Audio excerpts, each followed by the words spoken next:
सेवक जी, आप सभी को मेरा नमस्कार जी।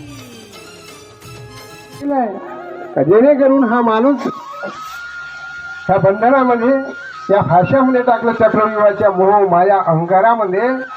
याला तेव्हाच माहित होतं हा याला कधी ते नाही या वस्तू दिलं तर हा माझ्या चाकोड्यामध्ये सापडणार नाही.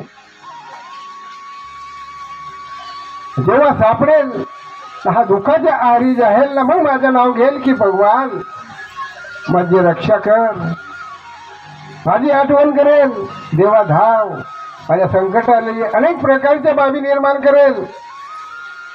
गाथा तशीच झाली आमची तुमची साऱ्या जगाची हीच आहे. म्हणून महान त्यागी बाबा जुमदेवजीने त्याला समजला पर म्हणजे परमात्मा, पर म्हणजे तुमची आत्मा, पर म्हणजे बाबाजीची आत्मा, पर म्हणजे लहान सुलाई मुलगा असेल एक दिवसाच्या त्याची बी आत्मा, पर म्हणजे दुसऱ्याच्या आत्मेला झटका न येऊ देणारे असे शब्द जरी आपण मुखातून काढलं पण तसं होत नाही. सासू सांगते सुनाला ताण, सून सांगते सासूला. ह्या परिस्थिती काही बाबाच्या मार्गात आहेत काय? येथून निघाला का बस कार्यकर्ता काय सांगत होते, तो प्रमुख सेवक काय सांगत होता, ज्येष्ठ सेवक काय सांगत होता, मार्गदर्शक, ह्या गोष्टीची भानच नाही. अरे शब्द संभाल के बोल का नहीं करता मी म्हटलं है, शब्द को हात न पाव मी म्हटलं. हात पाय आहे, शब्दाला हात पाय आहेत का? मुखातून शब्द निघाला त्याला काही आहे? भगवंताला आहेत का?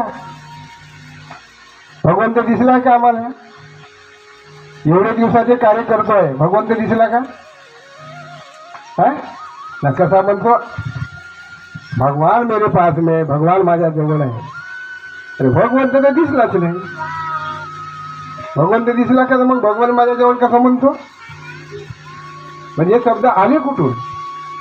हे शब्द कोणत्या वाणीतून निघाले आहेत? त्या शब्दाची रंजना कशी माझ्या मुखातून पडली आहे याचा विचार आपल्याला करावा लागेल.